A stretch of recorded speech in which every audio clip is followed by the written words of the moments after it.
C'est en 1987 qu'a eu lieu la première greffe de cœur effectuée à Dijon. Cette intervention majeure qui dure près de 4 heures n'est pas plus difficile que la greffe d'un autre organe. Le nouveau cœur est destiné aux personnes en insuffisance cardiaque terminale. La première raison, c'est soit une maladie du muscle cardiaque, ce sont les cardiomyopathies, avec une inefficacité du muscle cardiaque. L'autre cause, et c'est la plus fréquente, ce sont les cardiopathies ischémiques, c'est-à-dire par maladie des artères du cœur, les gens qui font des infarctus massifs, dont le cœur se trouve détruit, donc qui sont plus en état de survivre bien longtemps. Et enfin, le troisième volet, ce sont les valvulopathies, c'est-à-dire des maladies des valves cardiaques, qui sont des clapets à l'intérieur du cœur, qui peuvent être lésés et à terme entraîner également un dysfonctionnement majeur du muscle cardiaque. Alors qu'aujourd'hui les besoins en organes augmentent, le nombre de transplantés stagne, notamment à cause de la baisse des accidents mortels de la circulation. Pour pallier à la demande, des technologies ont été développées afin d'assister le cœur pendant quelques temps. Il y a 20 ans, quand un patient est en fin de vie, en insuffisance cardiaque terminale, soit il était greffé tout de suite, on avait un organe disponible, soit c'était l'évolution fatale.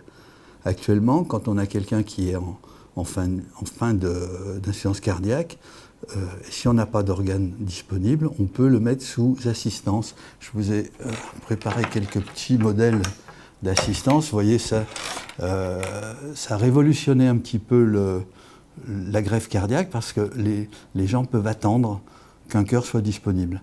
Alors, soit c'est une petite turbine qui se met à l'intérieur du cœur avec un petit moteur ici, soit le stade supérieur, c'est une turbine plus grosse qui est branchée à la fois dans le ventricule gauche et dans l'aorte, la turbine étant sous la peau au niveau de la paroi abdominale et reliée à un câble d'alimentation.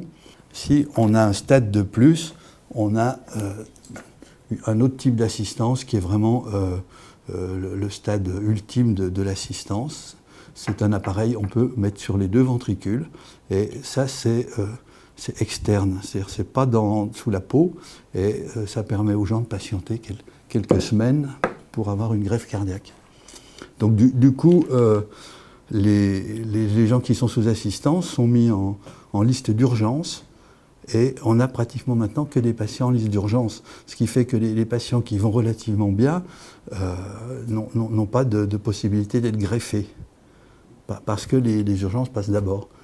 Et finalement, tous les patients arrivent au stade ultime de l'urgence. La principale complication d'une greffe est bien entendu le risque de rejet. Pour cela, on utilise un certain nombre de médicaments et particulièrement la cyclosporine qui diminue le système immunitaire et empêche le corps de rejeter le greffon. Ça réduit l'espérance de vie, bien que globalement l'espérance de vie est bonne, bien évidemment, puisque c'est des gens qui sont condamnés à court terme, mais l'espérance de vie, il y a un certain nombre d'échecs précoces, comme dans toute intervention majeure.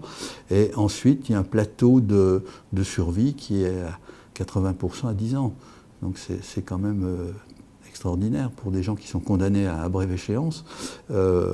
Néanmoins, c'est au prix d'infections à répétition. C'est possible. C'est pas toujours le cas, mais les antidépresseurs, les immunosuppresseurs baissent l'immunité par définition des patients.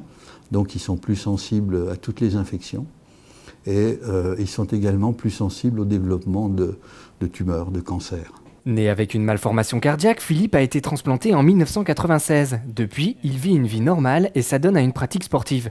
Il concourt notamment aux championnats mondiaux dégreffés dans diverses disciplines. La malformation était une communication au niveau des ventricules.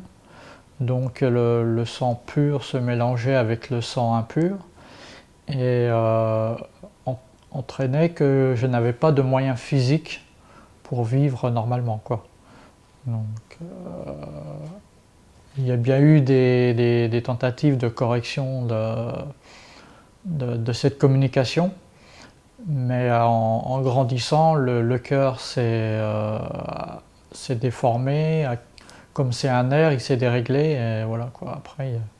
Après j'ai eu un état de santé qui s'est dégradé, rétention d'eau, arythmie, tachycardie, donc voilà quoi.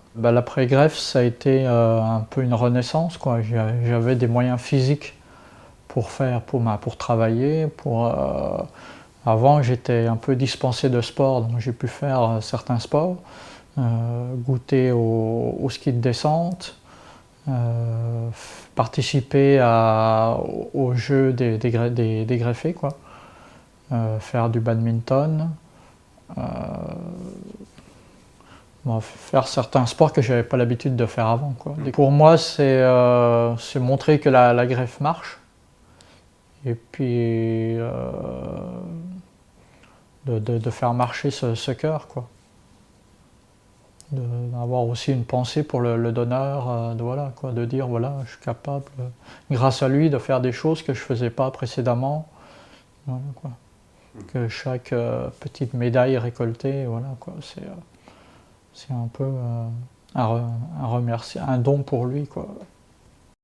Une réaction? Un témoignage? Commentez ce reportage sur dijonsanté.fr.